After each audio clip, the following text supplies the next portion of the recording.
Bonjour et bienvenue sur le podcast Couple Heureux. Je m'appelle Pascal Kionkion et je vais partager avec vous toutes les clés pour être heureux à deux.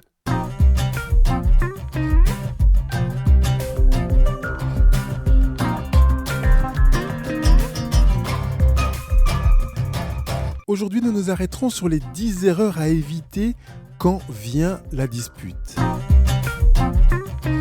Bonjour, je sais que bien nombreux sont malheureusement les conjoints qui espèrent passer à côté de toute dispute, qu'il n'y ait pas de dispute dans le couple. Et ce faisant, ils se baladent dans les nuages, comme Heidi, vous savez. Non, c'est pas Heidi, je sais plus quel personnage dans un dessin animé qui se met sur les nuages, qui s'installe, qui se couche et se repose. Ça n'existe pas. C'est pas possible. Vous aurez forcément des disputes. Et si vous n'avez pas de dispute, croyez-moi, ça sent mauvais. C'est difficile à croire.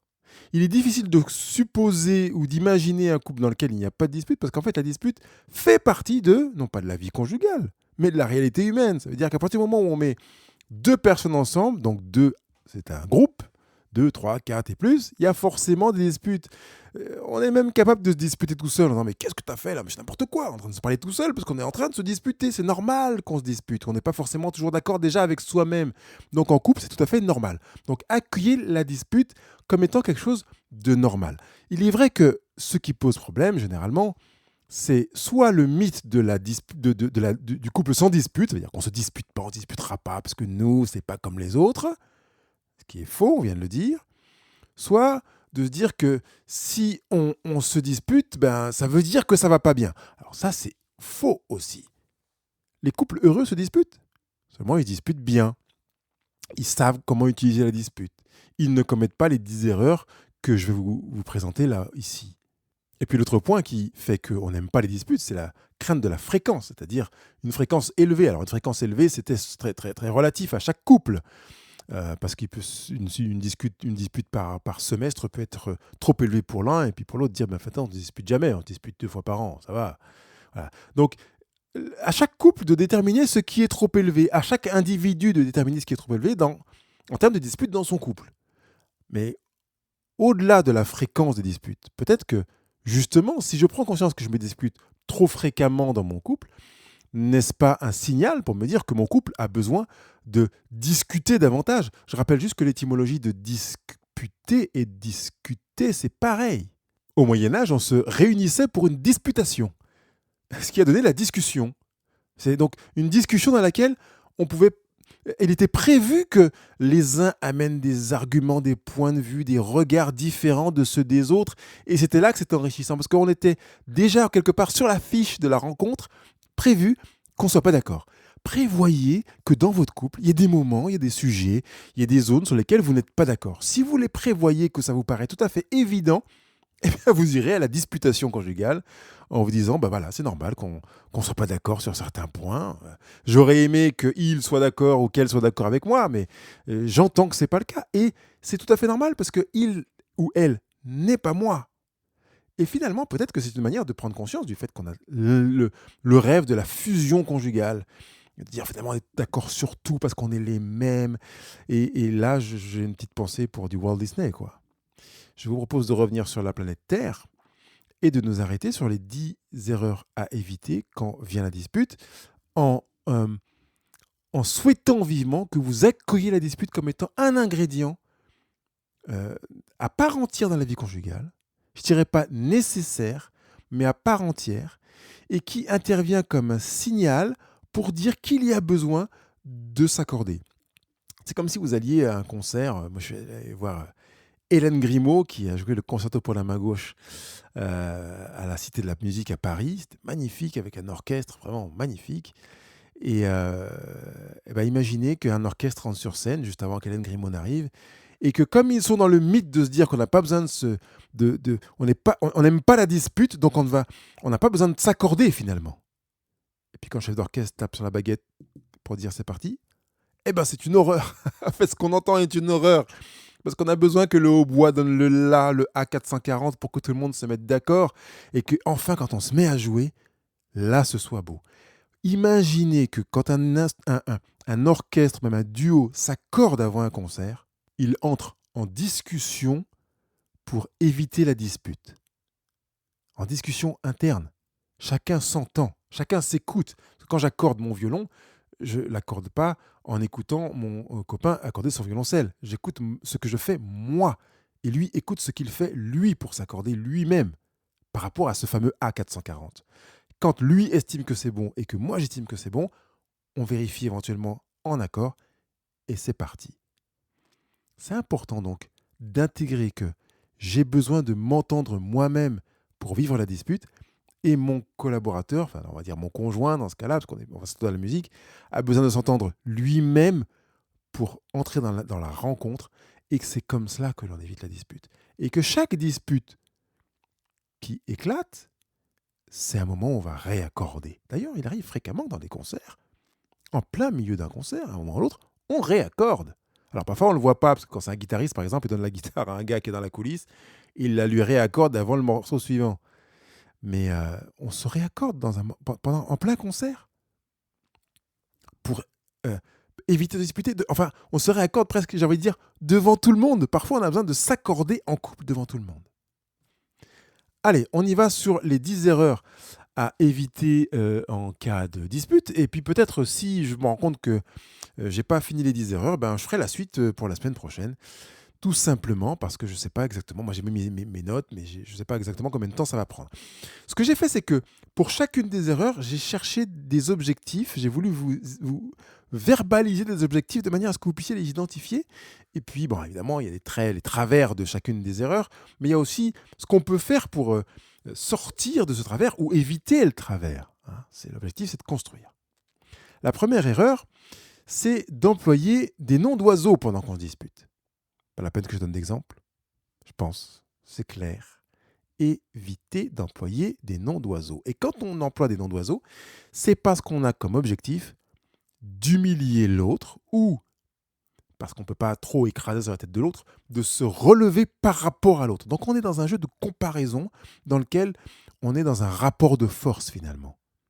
On va traiter l'autre, oui, mais de toute façon, tu es, et tu es. On va l'enfermer dans des boîtes, dans des cages, en essayant de le minimiser finalement, de le toucher dans son intégrité. Eh bien ça, c'est vraiment même pas la peine que je vous donne mon avis là-dessus, je pense que vous le saviez déjà. Et généralement, quand on veut humilier l'autre avec des noms d'oiseaux, ben, c'est réussi. Je connais. Et je dirais, malheureusement, c'est réussi.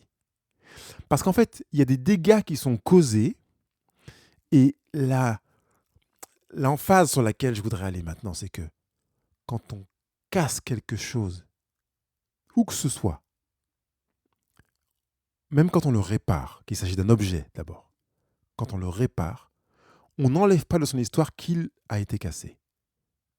D'accord ? Donc si je casse un bol, que je le répare avec une super colle impeccable, etc., on n'enlève pas de son histoire que ce bol a été cassé. C'est valable pour un véhicule. Je me souviens que quand on vend un véhicule, on doit écrire, même si le véhicule est impeccable quand on le vend, on doit signaler s'il y a eu un accident avec le véhicule. Donc, quand un humain, un conjoint, a été blessé, cassé par un nom d'oiseau qui a été lancé, on sait que même si, entre guillemets, c'est réparable, et je dis bien entre guillemets, j'y reviendrai dans un instant, quelque chose s'est cassé.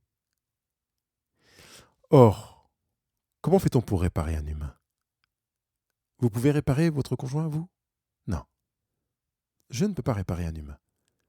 Je peux me réparer moi-même éventuellement. Mais je ne peux pas réparer quelqu'un d'autre. Ce qui signifie que si vous avez employé des noms d'oiseaux et que quelque chose s'est brisé dans la relation, vous serez dans l'impuissance de savoir faire. Comment réparer ? On ne sait pas réparer. On n'efface pas ce qui a été dit. On peut dire oui, mais oublie, non, je retire. C'est très joli à dire, mais en fait, on ne retire rien du tout. Ce qui a été fait est fait, ce qui a été dit est dit. Mieux vaut donc être conscient qu'on n'efface pas ce qui a été dit ou fait dans le but de choisir ses mots. Donc moi, je recommande vivement qu'on ne prononce aucun nom d'oiseau. On ne traite pas son conjoint, jamais. Même pas, oui, mais je l'ai fait qu'une fois. Non, même pas une fois, 0 fois. peut-être est-il nécessaire que vous disiez à votre conjoint, j'ai pris la décision de ne plus t'insulter quand on se dispute. Je trouve que c'est humiliant pour toi et j'ai choisi de... Bref, comme vous semble. Moi, je souhaite vraiment que vous le fassiez. Que vous le disiez à votre conjoint ou pas, mais que vous décidiez de ne jamais plus employer de nom d'oiseau.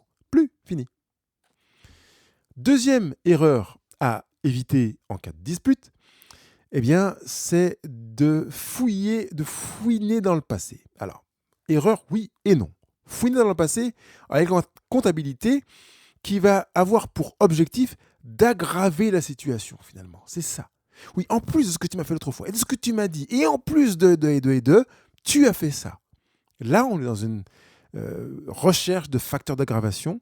Dans un tribunal, on appelle ça des circonstances aggravantes. Voilà. On cherche des circonstances aggravantes pour donner l'impression à l'autre que ce qu'il a fait est vraiment grave, quoi, hein. C'est plus grave que tu ne l'imagines, hein. Utiliser le passé dans ce but-là, c'est vraiment une manière d'utiliser le passé pour asséner des coups à l'autre. Et ça, c'est aussi une erreur. On va voir qu'on peut utiliser le passé, mais pas comme ça. Je préfère qu'on utilise le passé pour essayer de mieux comprendre ce qui se passe. Et peut-être parfois pour interroger.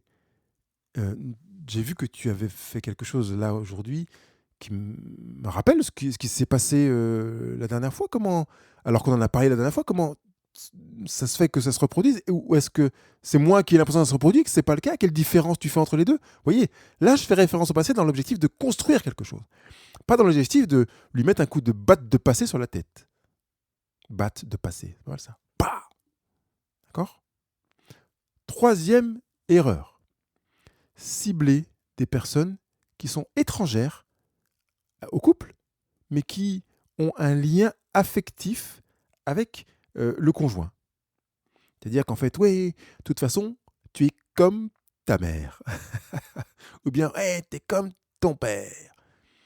Ou bien, de toute façon, un tel m'avait dit que... Quel est l'intérêt, en fait, de faire ça? C'est d'aller chercher un poids qu'on va pouvoir mettre dans la balance pour encore aggraver la situation. Et puis, blesser davantage la personne parce qu'on va toujours trouver quelqu'un qui est en relation affective avec lui, en fait. D'accord? C'est comme si vous visez le fils de monsieur, bah, vous savez que vous visez monsieur. Mais vous touchez à la mère de madame, vous savez que vous touchez madame. C'est aussi une chose que je propose d'éviter, c'est-à-dire que vous êtes en conflit, vous, avec votre conjoint, c'est entre vous et votre conjoint. Vous n'avez pas besoin de parler de sa mère, de son oncle, de sa tante, de sa copine, de sa petite amie, etc. C'est juste entre vous, vous et vous. Voilà, tout simplement. Deux personnes adultes qui se disputent, qui ne sont pas d'accord et qui discutent pour apprendre à se comprendre. Et pas pour apprendre à avoir raison, pas pour écraser l'autre, pas pour humilier l'autre, pas pour le blesser l'autre, mais pour apprendre à se comprendre, à se connaître. Quatrième erreur à éviter, c'est d'exagérer la réalité. Dire des choses que l'on ne pense pas. L'objectif est d'aggraver aussi là, sa propre blessure cette fois-ci, pas d'aggraver la faute de l'autre, mais d'aggraver sa propre blessure. Et en fait, tu fais ça, mais tu te rends compte que moi, ça me fait ça, et ça me fait ci, et ça, et ça, et ça, et ça. Et voilà, comme ça, moi, je comprends que ce que tu as fait, que tu as l'impression de vouloir minimiser, c'est beaucoup plus grave que tu ne peux l'imaginer. Ce que je vis est encore plus grave que tu ne le penses. Je vous invite à écouter l'émission qui s'intitule Grave ou pas grave, que j'ai enregistrée il y a quelques semaines, et qui peut vous permettre peut-être d'avancer là-dessus, parce que vous avez un- commis une erreur si vous êtes dans cette dynamique-là. Une erreur parmi ces 10 erreurs. Exagérer la réalité va avoir pour conséquence que votre conjoint saura que vous exagérez la réalité. Alors vous avez envie d'augmenter sa culpabilité, de le manipuler pour qu'il se sente encore plus coupable que coupable, mais ça peut marcher parfois. Oui. Si vous êtes un manipulateur, si vous êtes un petit peu pervers, oui, ça peut marcher. Mais vous savez que ce n'est pas vrai, et donc ça va avoir un impact sur votre estime de vous-même. Et puis, vraiment, vous mettez de l'huile sur le feu pourquoi? Dans quel but? Pour être gagnant? Gagnant de quoi? Pour sortir votre ego? Dans quel but? Je vois pas trop. Évitez d'exagérer la réalité, essayez d'être au plus juste, de vous entendre vous-même. Qu'est-ce que je ressens? Pourquoi je ressens ça? Et d'être au plus juste dans ce que vous allez verbaliser. 5e erreur à éviter, c'est celle qui consiste à fuir les torts partagés. Je ne voudrais pas continuer plus longtemps, parce que je vois que ça fait quand même déjà plus d'un quart d'heure qu'on est ensemble. Et je me dis, peut-être que je vais présenter celle-là pour la semaine prochaine. Comme je vous l'ai dit, peut-être qu'elle est coupée en deux en fonction du temps qui m'a été imparti. Voilà, on va s'arrêter sur le fait de fuir les torts partagés la semaine prochaine.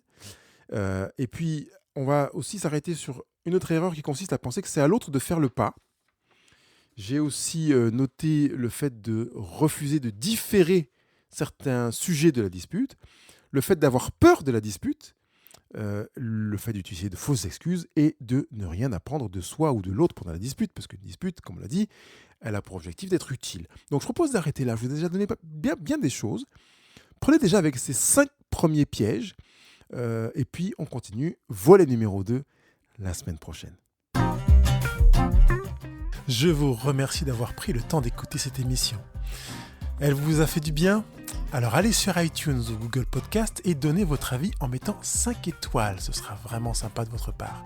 Si vous voulez partager ce podcast, c'est facile. Une fois dans votre application podcast, choisissez le pictogramme partager et envoyez le lien à vos amis. Surtout, n'oubliez pas de me laisser des commentaires et vos questions juste en bas de l'émission. Je me ferai un plaisir de vous lire.